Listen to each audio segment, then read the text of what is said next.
She has held leadership roles, including the chair of the PTR Women's Board, and she's a committee member of the International Club of Australia. She continues to impact the global tennis community through coaching, advocacy, and innovation in this sport. We are very happy to get Tuesday morning started. Please welcome Sarah Stone. Wow. Is this working? Well, I don't even know what I can do now that you did that so well. Well, good luck following your introduction. Well, you know, now I'm kind of shaking a little bit. He's pretty good. Thank you. Good morning, everyone.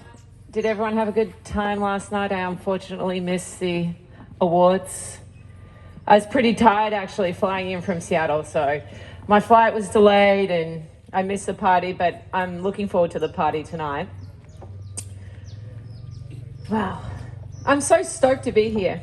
It's amazing, and it's so great that you've all made such a big effort to come out here and continue learning about the sport. I think sometimes our sport gets to a point where people just kind of think, I kind of know enough, and then that's it. Like I try and come to as many events as I can to continue learning and being together with fellow coaches. And you know, you never know it all, and there's always new things to learn, and probably some of the stuff that I'll share with you today you may have seen before. You probably do it yourself. Hopefully I share some things that you can take back. I always love to steal drills, so a lot of what I'll do today is based on drills, because I think what coaches come to conferences just to get some fresh ideas, talk about it, and try and improve their sessions. So I'm talking about consistency is key today. So I'm going to start by, where did the microphone go? We'll start with just chatting about it. I'm going to ask a few people their views on this before I start. So could you kind of pass that around? I will.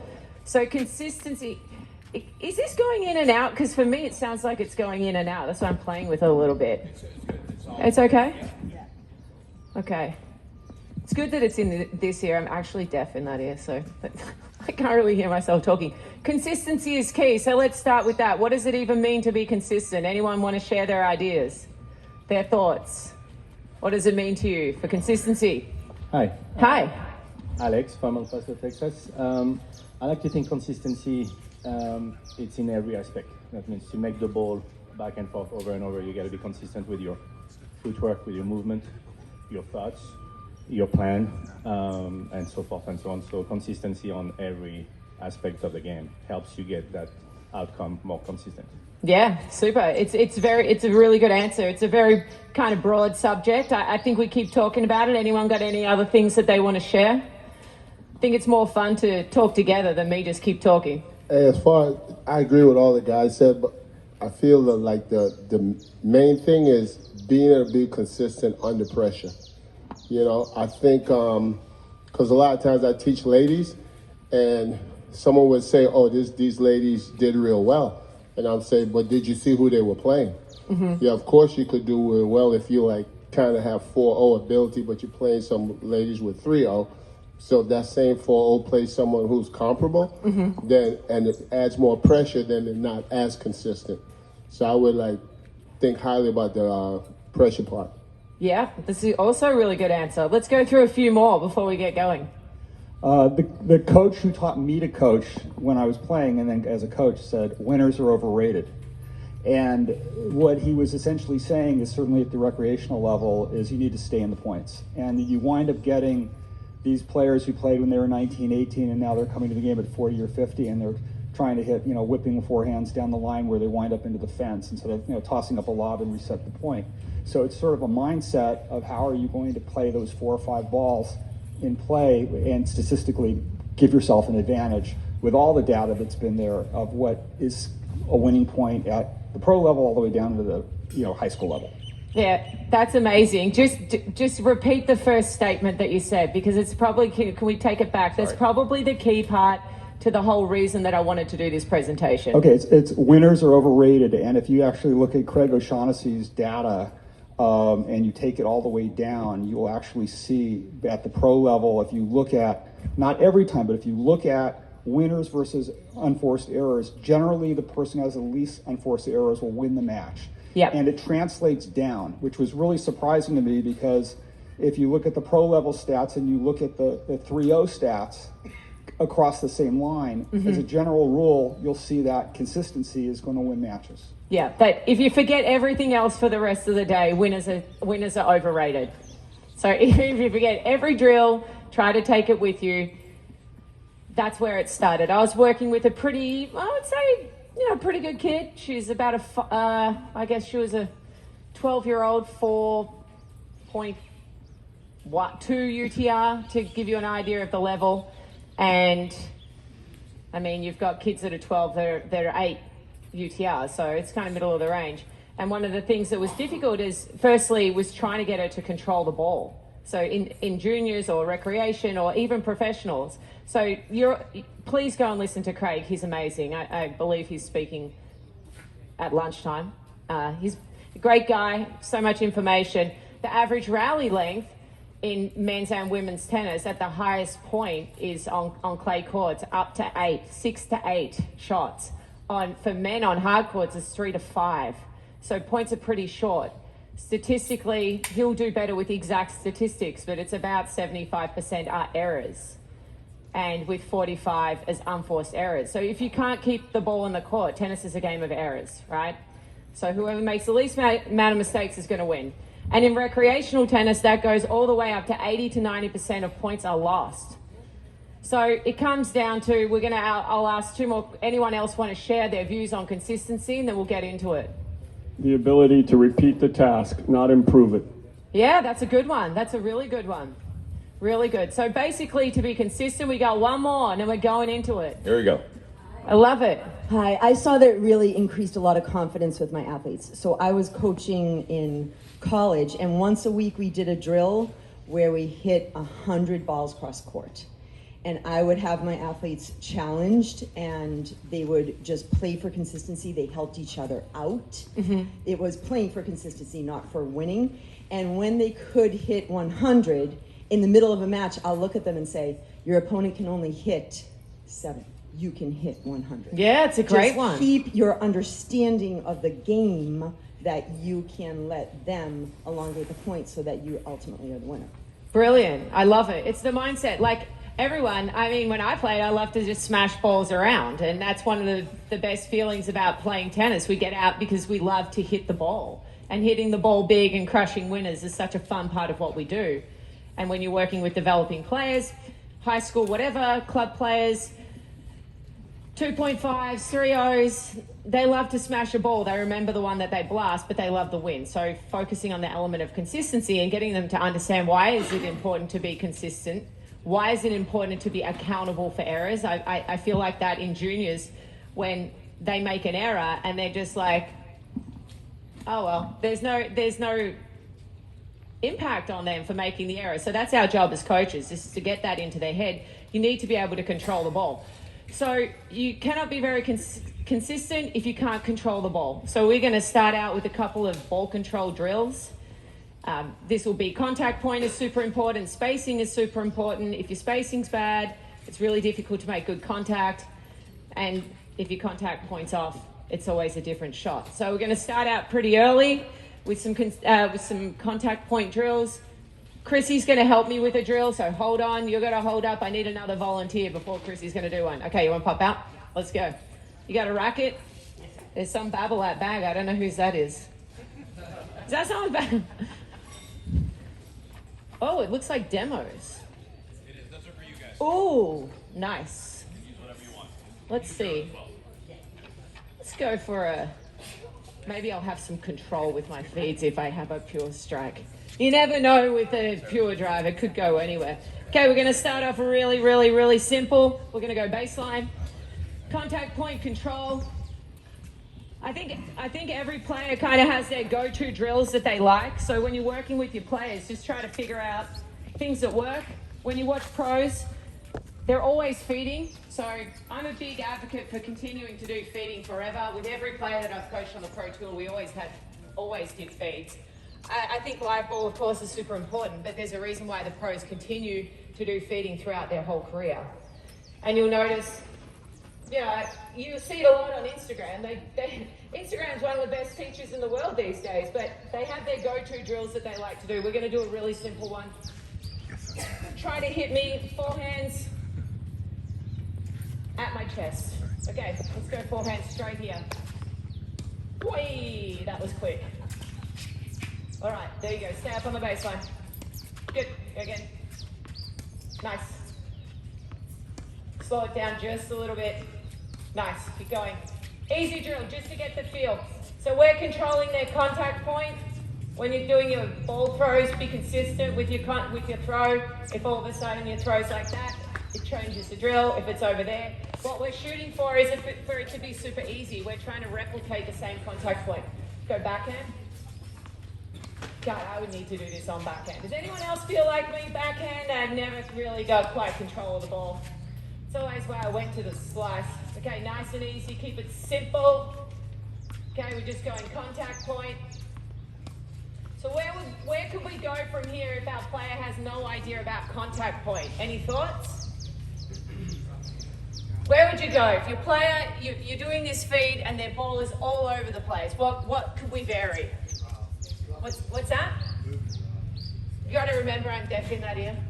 Can't hear. Well, who's got the microphone? I do.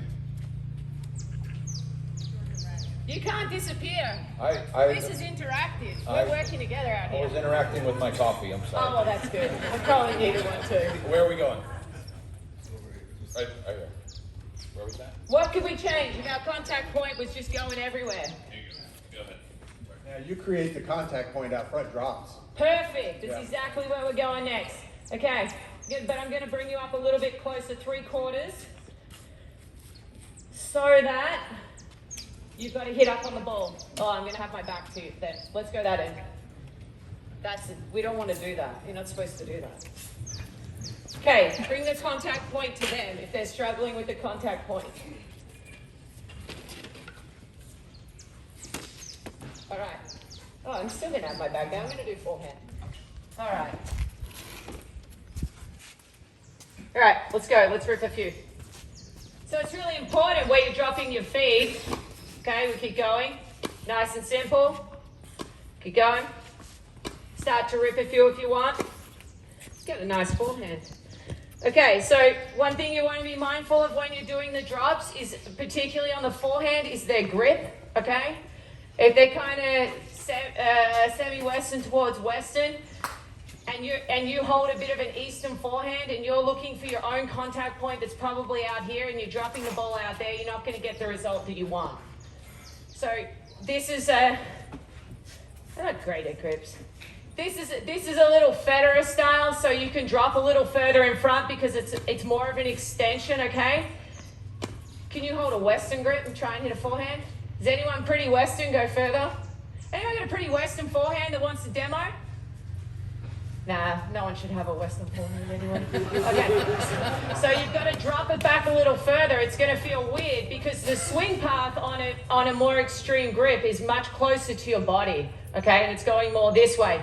If you're dropping it out there, what's going to happen? They're behind the grip and they're going to be like this on the contact and their body weight's pulling out. So just be mindful of where you're dropping, because if you're not dropping the ball in the right spot, it's counterproductive. You're not even really achieving anything for the drill. All right, we're going to rip a couple more. Now we're going to rip fast. Okay. If they're not getting underneath the ball, which you are, force them underneath the ball. If they're not dropping their racket head under the ball, what a lot of players are going to do is they're just going to drop their knees, okay? You say you need to get more under the ball, and they're going to go down, down, down, down this way. But you actually want them to get their racket head underneath the hand so that they can hit up on the ball, right? So then it's pretty simple, just drop it super low. They might scratch their racket a few times, but they're going to get the picture, all right? The thing with this drop, when you're doing these drops, don't throw the ball. You got to dead drop it so that it stays in the same spot. You're trying to nail down the contact point. Thanks, good job, man. We'll bring you back out. What was it? Tell me your name again? Remy. All right, hey, give Remy a bit of a clap. That was epic. Good job, Remy. Okay, so we're going to move on a little audience participation here. Superstar Chrissy. Chrissy, come on out. Okay, Chrissy's from the P&W. where I currently reside, a rainy, grey, beautiful summer part of the world. Chrissy Price, she's a RSPA board member over there at the Pacific Northwest Zone. No, what is it called? Star Region. Region, that's it. All right, so Chrissy's going to give you a drill. All right, Chrissy, what do we got? All right, so I usually work with recreational players, so I try to give them like real easy stuff they can do and not too long a concept. So 100 balls, they'd get bored, they're never going to do it. So I deal in 1 minute, so trying to do just 1 minute rallies, and I'm a big believer in if you hit a ball that's not going to come back to you, you're not going to get better. So I do a lot of cooperative hitting. This first one is just trying to spread the court, really focus on angles, going cross court, short court forehand, single sideline. You and I? Yeah, if you want. Gosh, you better make a bowl. That'd be embarrassing. So, you know with the drills, right? A lot of the drills that you end up doing, even the drills that I'll do with red ball players, because I love red ball. Right now I've got a little girl, she's just turned 6. The same drills that I did with her, I did the same drills with Peyton Stearns. When I got to work with Peyton, it was between 11 and 14, so it wasn't in her professional part of her career. When I worked with Sam, she was already playing on the tour, top 200 in singles at the beginning. So, but the same drills apply, they're just variations. So I'm not a big believer that you need to dumb down your drills to lower players. They're not as capable, but I would say we're doing a lot of the same things. So what am I doing, Chrissy? So if you imagine there's like 2 other people beside us. Yeah. All right, we're just trying to hit this corner Okay. over and over again. So a short backswing. Okay, better not miss. So it's much more pressure to hit the ball in than talk about tennis. You should be able to keep it in. That's right. So for consistency, we're picking a target. Yep, single sideline. And what are we focusing on here? Yeah, trying to keep them away from even aiming for the out. Like, it's okay to miss, Okay. but you're going high percentage targets Yep. over and over again, short backswing, getting them really comfortable in the short court. Okay. And then, all right, rotate. Yep. You're not going to ask me to hit a backhand. Keep going. No, no. Something more simple. I would ask my players to hit a backhand. And Okay. this kind of tricks the 3-5 ladies, 3-0 ladies into moving their feet. Ah, okay. Ah, inside. Okay, I can do this with you. That's a great drill. I do a lot with players in the warm-up. Yeah, so just short backswings.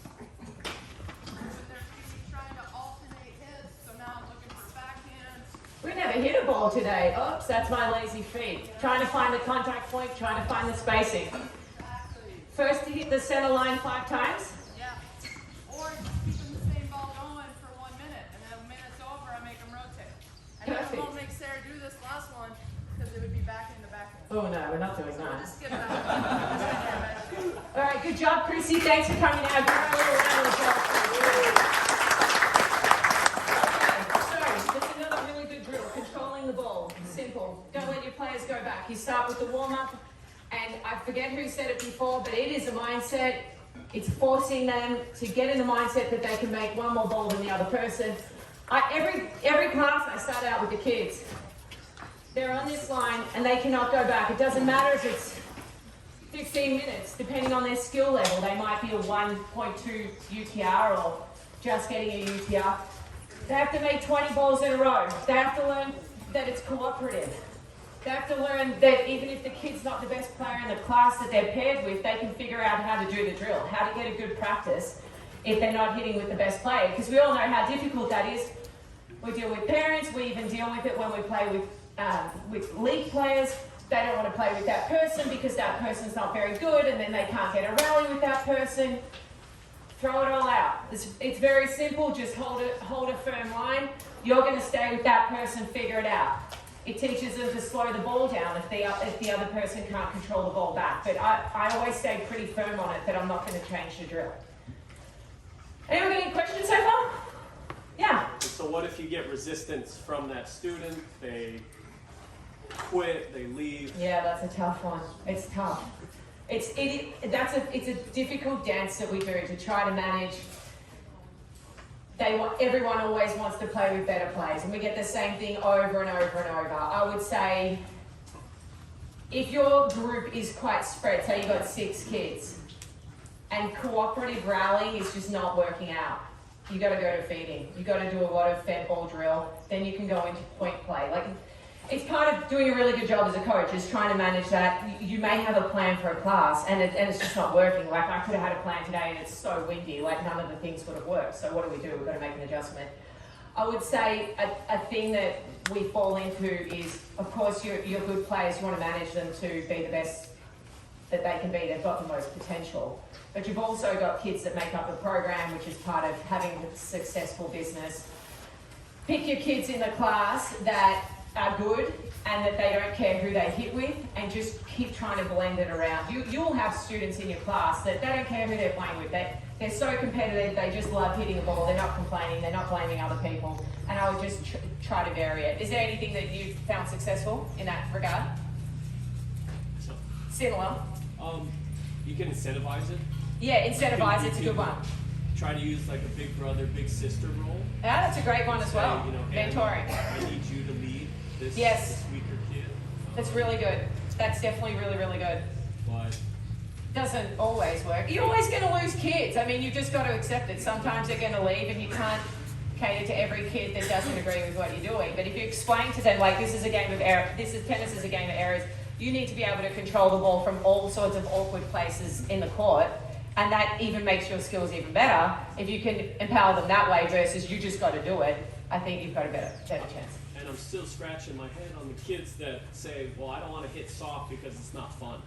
I just want to hit hard. Yeah, well, I would say we're in an age of a lot of like stats work, data works, give them the facts, talk to them about rally speeds, off-pace hits, depends on their level, but talk about their favourite plays and the way they... I pull a lot of Instagram, so I try to back up what I'm saying with showing Instagram. I mean, I think with this generation, even like for myself, I'm 43, I still want to see it on a video. You got one more, and we'll go back into a drill? Yes, where do you make the determination in this modern day of where you start to teach first strike tennis or you don't? Because I have a kid who's a number 3, very solid player at a high school level. Yeah. Big kid, not very fast, and he's got in his head that he has to hit big winners right off the bat because he's not fast enough. What do you say to that? It may be true. It may not be true. I would say with a player, coach within their personality. So if they're kind of like a cat and mouse, like they're strategic, they like to kind of play with people or banter or whatever, they'll usually play within a style. Like some are just a backboard naturally, some are like big and bold and loud and like to play big shots. It's hard to kind of suppress that personality into like a ball machine. But you can speak to players, for example, one that Serena, from the girls' side, Serena Williams hit a huge ball, but she actually defended really well. So just try to add in a few defensive skills, that the way they can turn defense into offense. They're still an offensive player, but how are they going to defend to fit the style of tennis that they play? Because they play tennis that way because that's why they play the sport. If you suddenly are like, just hang back 10 feet and be a pusher, they kind of won't like the sport as much. So I try to, it's hard because you want them to be solid, but they're probably not going to be a grinder. And it also depends on how accurate they are. If they play first strike tennis, are they good at spacing? Where are they playing to big targets? Like trying to use their game, but play within their personality is what I would say. I wouldn't try to make someone a pusher if they don't like playing that way. I mean, I would hate tennis if someone tried to tell me that all I have to do is hang back and just play up. And another kid that plays moon balls, or I don't know what you call it in America, cake pop, they're risk adverse. Like they don't want to do that. And then suddenly they're going to be so anxious that they're going to start missing and whipping and then panic and nah. I totally get what you're saying. I would coach within personality and just try to work a little bit either side. Like be a little bit more aggressive. Okay, play a little bit more off the back foot, play a little bit up in defensive positions to just kind of work it in. Does that make sense? All right, hey, let's go to another contact point drill. I need a new volunteer. So for consistency, it's an important part of the forehand because not every forehand is the same. You in? Let's go.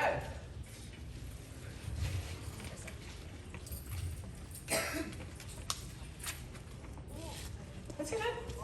Autumn. Sarah? All right, Autumn Ferris, stay do you do at Ferris State? I'm in the PPM program. Ooh, cool. Are you having a blast? I am having a blast. Have you got a big forehand? I don't know if I'm big. That's all right, we're ready to go. Okay, so we're working on contact point. We're going to go a little faster. So I'm going to bounce. I'm going to throw them now. We're going to progress this. You're going to be around here. Okay? So you're looking for making sure you hit a little bit of shape on the ball. Bit of height. Right, Annie girl? A little bit of height on the ball. We're going to go pretty simple to start. Okay, let's go. Yeah, you've got a great forehand. Where'd you play college tennis? I don't play tennis. I play on the club team in Paris. What? Someone missed an opportunity to have you on their team. Okay, let's keep going. All right, so this one's pretty easy. We can control the contact point. You might have some players that they're pretty pedantic. I had a pro that if I stood here and I threw there, she wasn't about it. She wanted to be right there so that the contact point was pretty simple. She didn't want too much weight on my feet, which was an interesting point. I thought she was just being a bit of a pain, but it makes sense. Think about your feet, make sure it's... So when I'm going this way, okay, it makes it easier for the player to control it.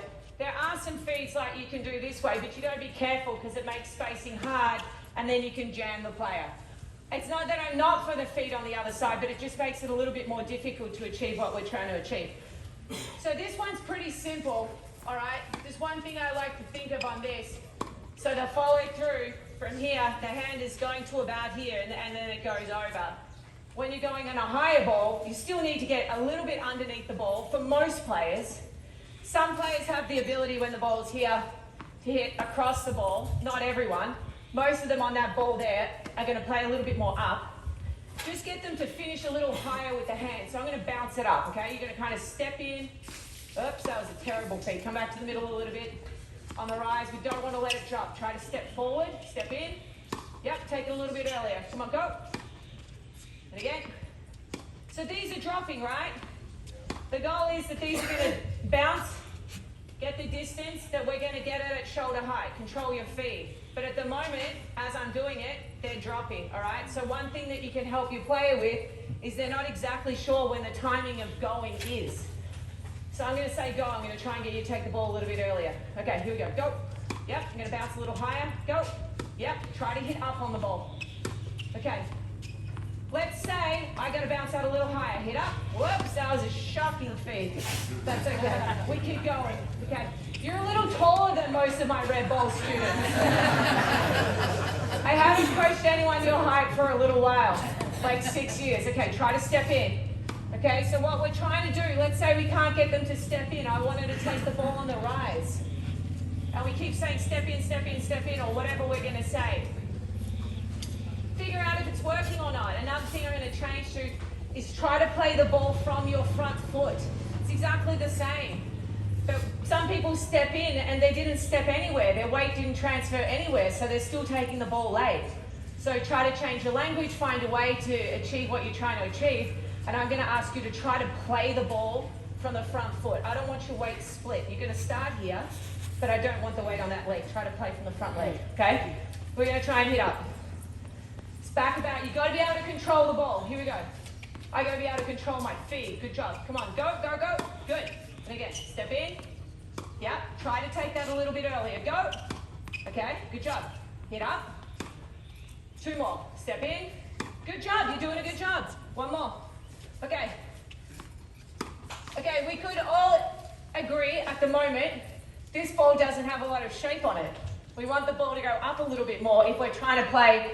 We're not stepping in and nailing this ball. We're trying to push the person back by playing on the front foot. So we've got to change the drill. It's not working right now. So what we're going to try and do is I'm going to stick my basket in front of you. I'm going to stick my racket in front of you. Okay? Be creative. Well, that's a little close, but you're pretty tall. I'm going to throw some swing volleys because then she can get a little bit underneath my ball and hit the ball up, and then we switch back to the other drill. Okay. Yep, swing volley out of the air. Good job. So automatically, she's hitting up on the ball. Hit up a little bit more. Okay, let's go again. Good. So when you're going for your ball, okay, so take your racket back in your swing, all right? You still have to get your racket head a little bit under, and your contact has to be slightly up, right? So somehow you've got to get your racket under and you've got to send the ball a little bit that way. So at contact, you have to go up a little bit with the hand. It's a little bit of a slightly higher follow through. Here we go, go again, hit up. Okay, try it again, here we go. Yep, keep trying to play from your front foot. Okay, and again, a little bit further in front, hit up. Okay, so this is the right shape that we're going for. Once you feel confident that you've got the right shape, again, this is about controlling the ball. You've got to have control of the ball. We can go back to this drill. Exactly the same, hit it like you would hit a swing volley. Step in, good job, really good. Yeah, perfect. And again, hit up. Good, I'm glad those drills worked. And again, try again, hit up on that ball, up. So then she's got the concept. If I keep just bouncing in my feet and I'm like, step in, hit up, hit shape, you're just going to keep doing the same thing. So that's where you've got to adapt. I think that's where you've got different tools. Change your drill. It's the same concept, okay? One variation of that drill, it's more advanced. This is a little bit more difficult. I'm going to feed it into you from the baseline swing volley. This is a little bit on the next step to hit through the ball more. You probably need a water. Whew. I was doing Sun Smart with my long. Not sure it was Peak Smart. Okay, here we go. You're gonna hit a swing volley. Okay. Don't worry about my basket. Same thing, don't worry where they go. But basically, to get the ball from the baseline, you're gonna have to hit up on a height. So the ball from contact has to rise, okay? Here we go. This is the hardest, wow, that was a good beat. Hey, it's the strings. A good pro has to blame their racket. Get up on the ball. Okay, good job. Yep, so you're gonna have to take this one a little earlier. And it's a little scarier because you've got to go out and take the ball in front. So let's go. Step forward. This is a more advanced drill. This isn't easy. Okay, good job. And again, hit up. Again, same concept. Why it's harder is they've got to hit the ball at a longer distance. There's more weight on my shot, so it's like the next step in the progression. If that seems to be going pretty well, you can combo that in, and we go back to the bounce feeds. Because we want to take the ball at the right point in front. Step in. Good job. And again. Here we go. Swing a tiny bit faster. Good job. 2 to go. None to go. Good job. Thanks for taking that.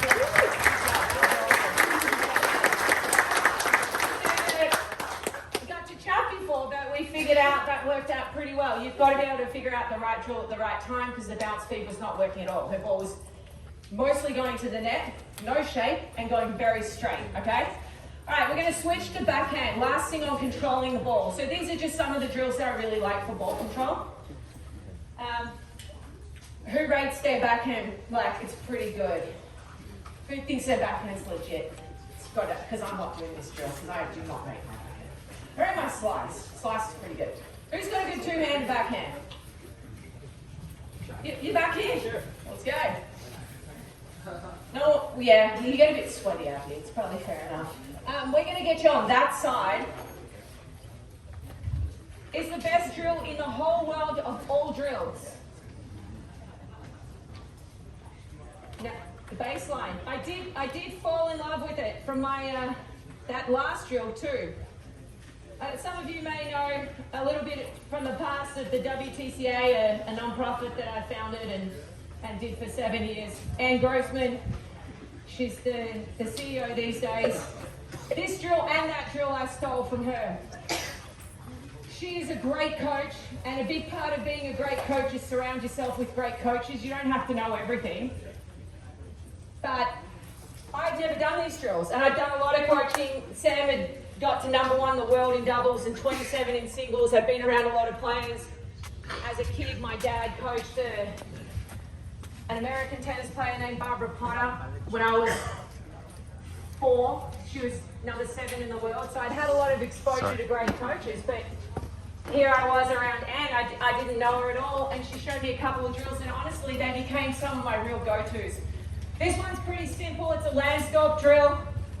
The best ever at this, Tracy Austin, I know she did it, Sam Price, anyone that went to Lansdorf, 8 out of 10 in a row on the backhand. So if you want to be able to control the ball, you need to be able to hit the ball in a straight line exactly where you're aiming. This drill corrects itself. Okay, let's see how you go. We gave you the easy version right now. All right, let's get into it. Okay, So what you're looking for, it's pretty simple, nice ball. This is a little low for you. I'm gonna have to feed you a shorter ball. So if I feed too high up there, that's pretty good. It kind of changes his height of his shot. So if you're feeding a deeper ball, you might need a longer stick. I don't have a longer stick, so what we're gonna do is we're just gonna drop the feed, put it a little shorter to force the correct shot. Okay, we don't want him trying to kind of hitting a flat ball off a more defensive ball because it's not even what he'd do in a match. Okay, so you're gonna step into a couple of these. And again, here we go. Hey, I like your backhand, it's nice. And again, keep going.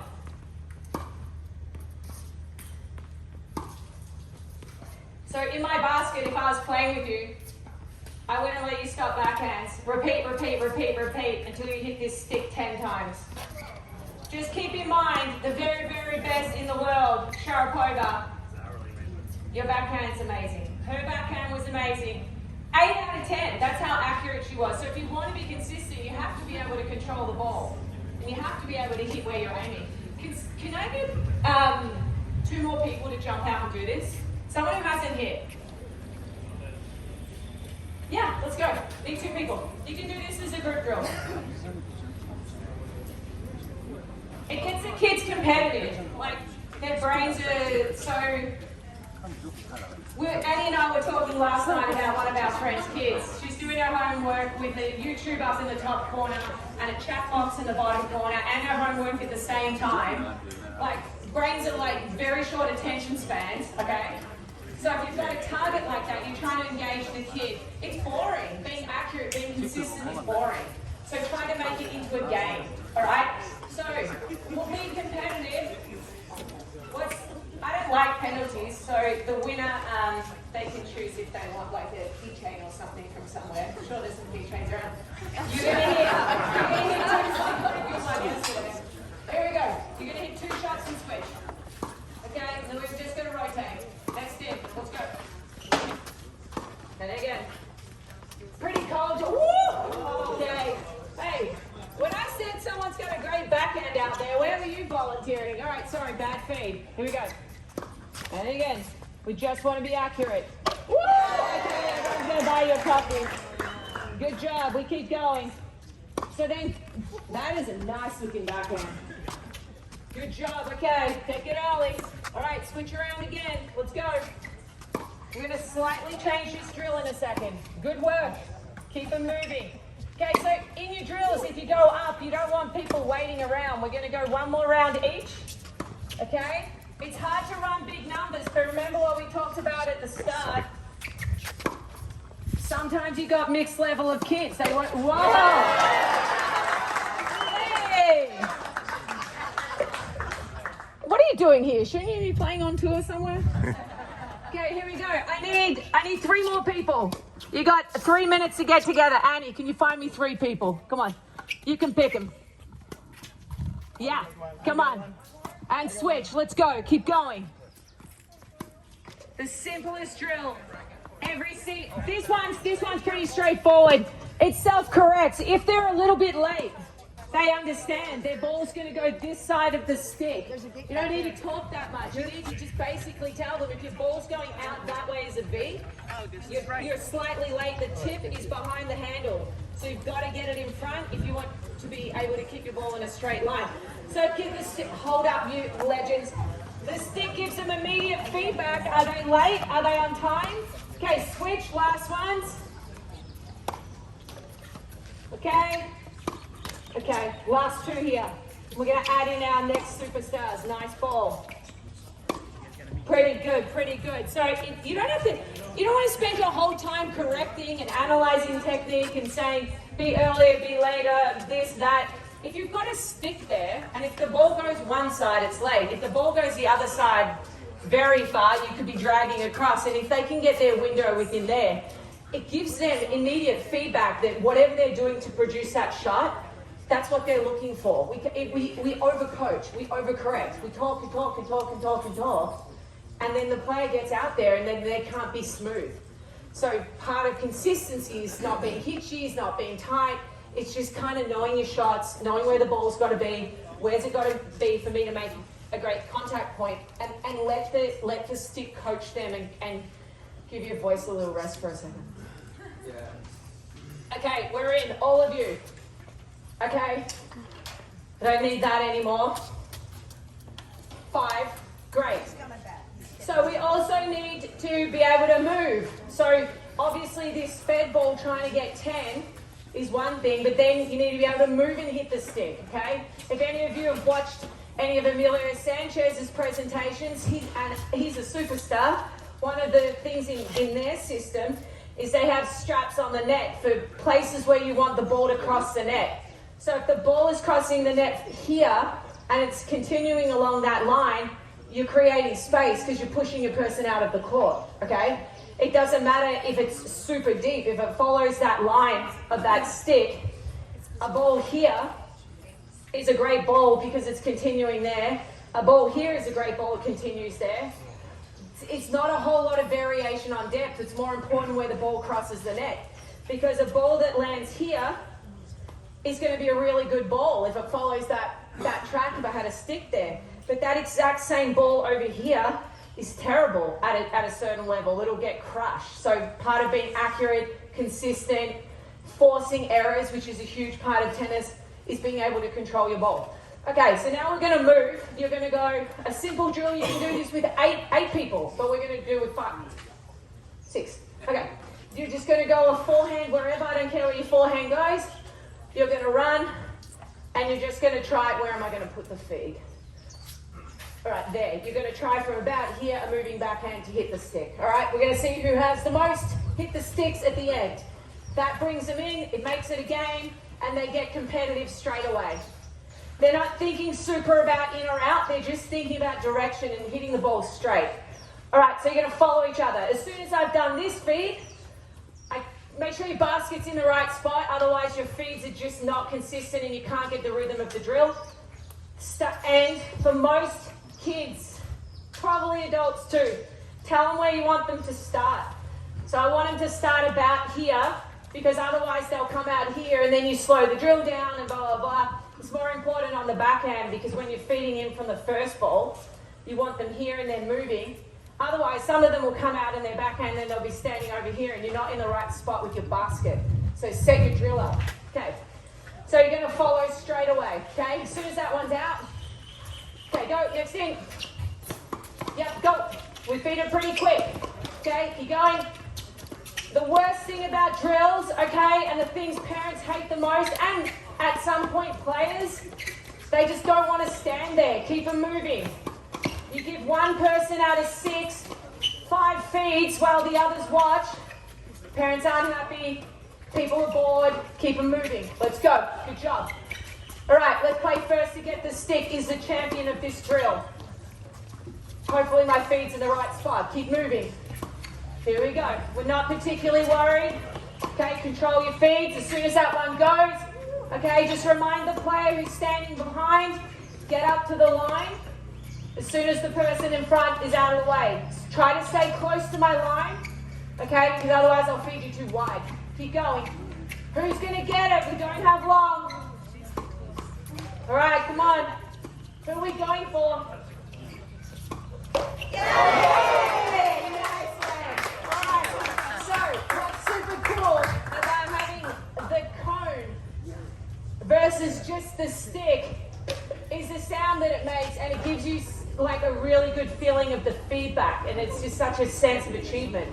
And that was awesome. All right, a little round of applause for these guys, please. We'll get the balls.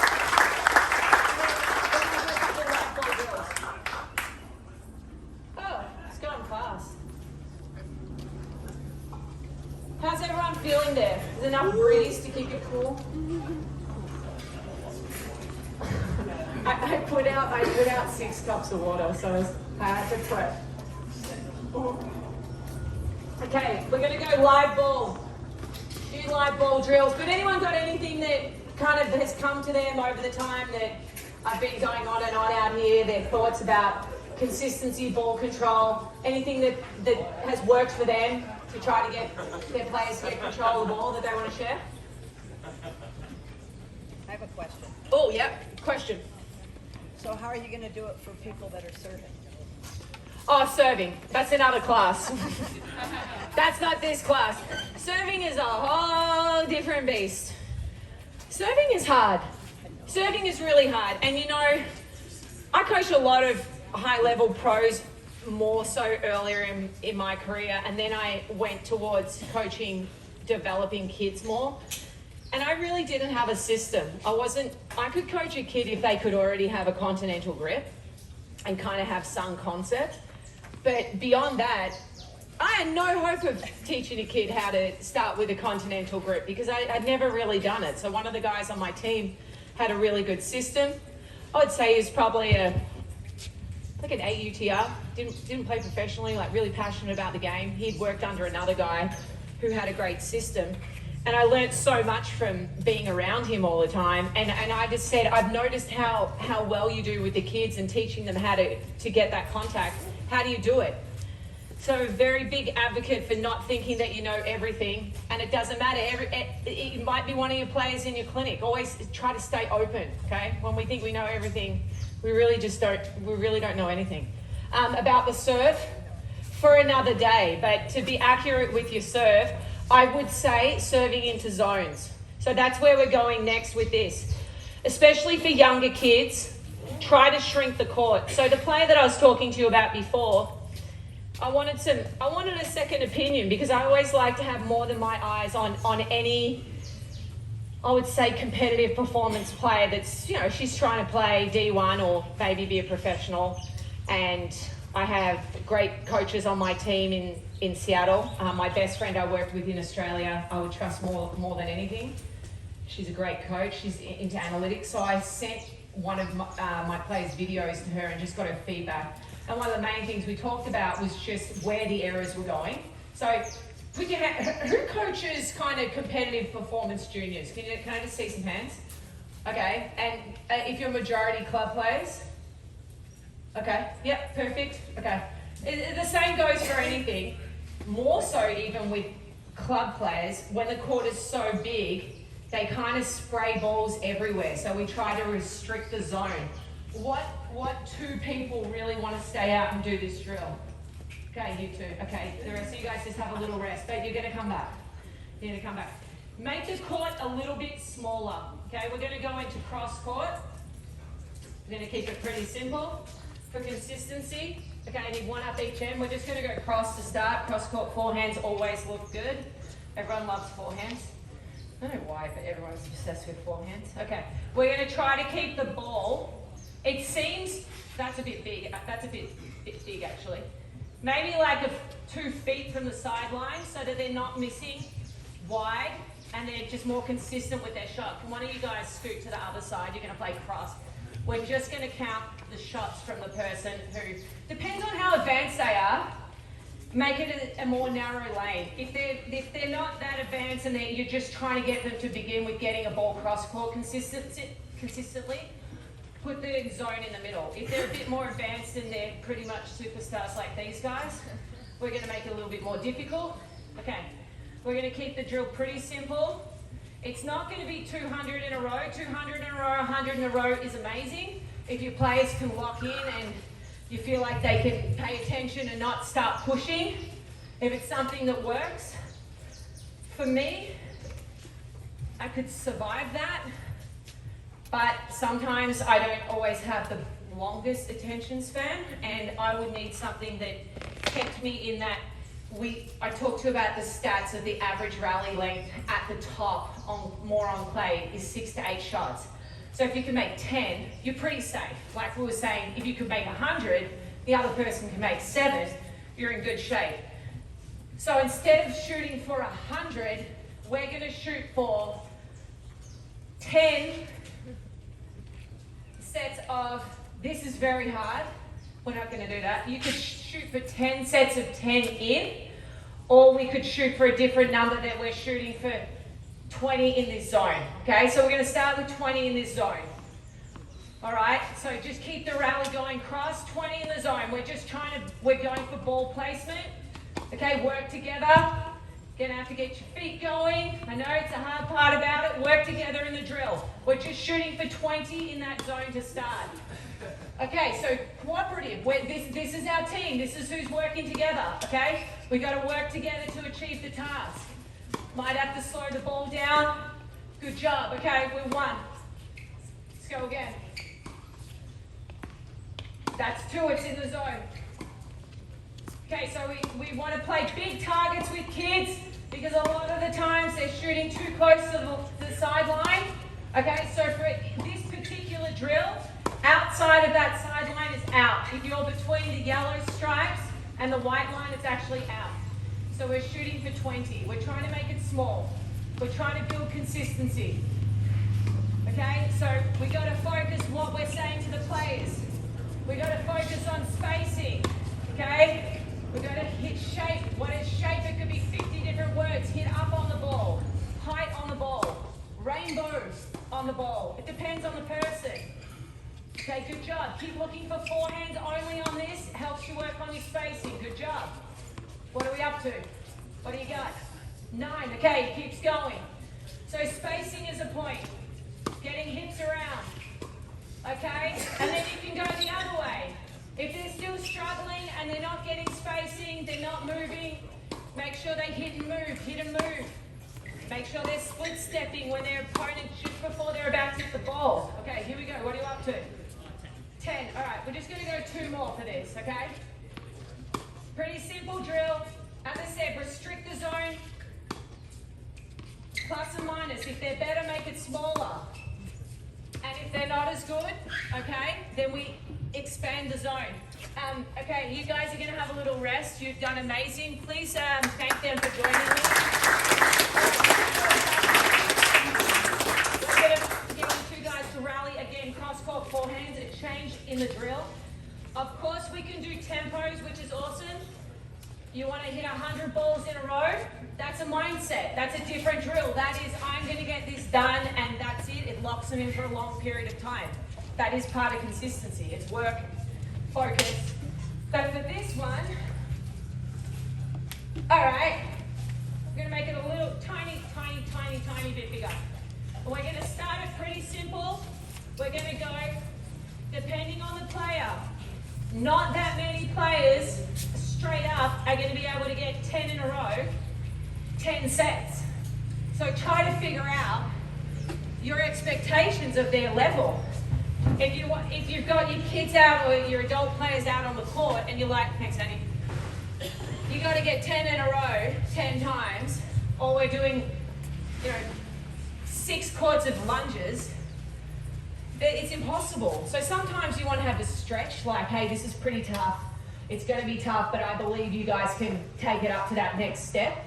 And at other times, we really want them to achieve and feel confident and successful in what they're doing, to build that confidence through competency. If they never gain competency, how are we trying to get confidence that they can take that into a match?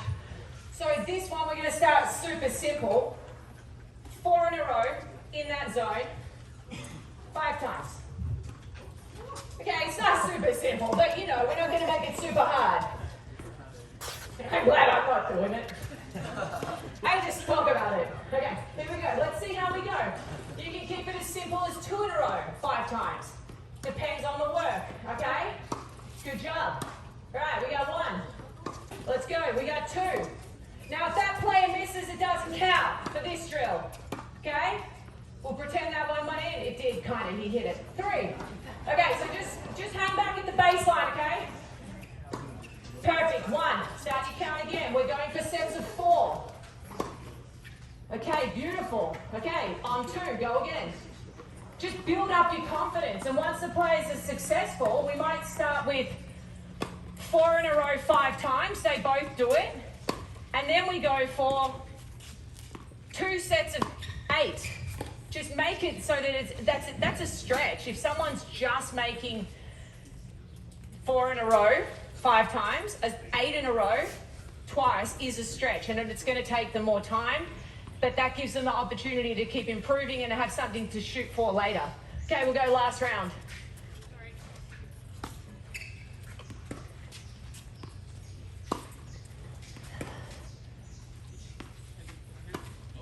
doing it. Great job. I love it. So same thing, depending on the level, depending on the player.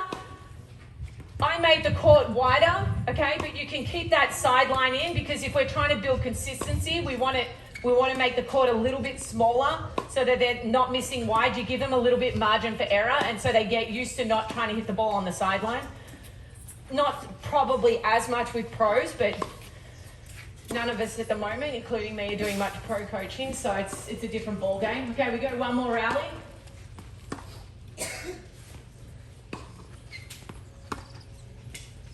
All right, these guys are kicking butt. All right, we'll give that one a rest there. Good job, you guys. So that's the task. That went really well. If you want to then go another direction and you wanted to make it, I'm just going to more advanced. I'm talking maybe 5 plus kind of UTR level. You can then start to move the ball. We're not going to do it, but the same principles apply, right? We're going to go 2 cross, 2 line, so they get good at controlling the ball, changing direction. And then we would start with 4. When they're pretty good at that, we switch it. We go to 8. And then when they're really good at that, we can switch it to figure 8 pattern. So I've got to go line, you got to go cross, I've got to go line, got to go cross, and they have to make 1, 2, 3, 4 in a row. So you build that up. If they're +5 and they're able to control the ball, makes a big difference. But if they can't control the ball in this zone in a cross court, right? 4 balls in a row. From my view, everyone can have a different view. There's not a whole lot of point in trying to put the kids into I play line, you play cross, and the rally goes to 2. So you've got to build it up incrementally. So then we go cross, and then we change to a down the line ball. So then you gradually progress. This is the same thing I was saying. To be confident, to be consistent, you need to be confident, you need to believe in your shots, and you also need to know when you're playing. Your kids need to know, or adults, what they own and what they don't own. They might go, I own my forehand. Like my forehand cross, that's my bread and butter. They have to know their shot. So when they go into a match and they're suddenly hitting 5 balls down the line and they're average making like 3 out of 10, why are they playing that shot when they're trying to be solid and consistent and win points? So you really need to know what your skill set is to be a really good competitor. So I guess at the end of the day, where did we start? We started with winners are overrated, but it's true. You also need to be able to hit a big ball, but at the end of the day, focus really hard on gradually improving their ball control, different positions, different variations of feed, go into live balls. If it's a big group, keep everybody moving. But the basis of all of it is just make sure that you make a lot of balls and apply the correct drill to the right standard. Otherwise, the players are really not coming through. Does anyone have any questions? You can ask me questions after. I'm going to hang out. I just want to thank, before I finish, Ramona, who does the most phenomenal job. She's an absolute superstar. Thanks to the RFPA for having me. She's at the back there. She's the best. I don't know where Trish is. She's somewhere. But Ramona works so hard on this. And I know she has a bigger team now, but this is a year-round event to make this as special as it is. So great job, and thanks for having me. Thank you, Sarah. Let's hear it for her.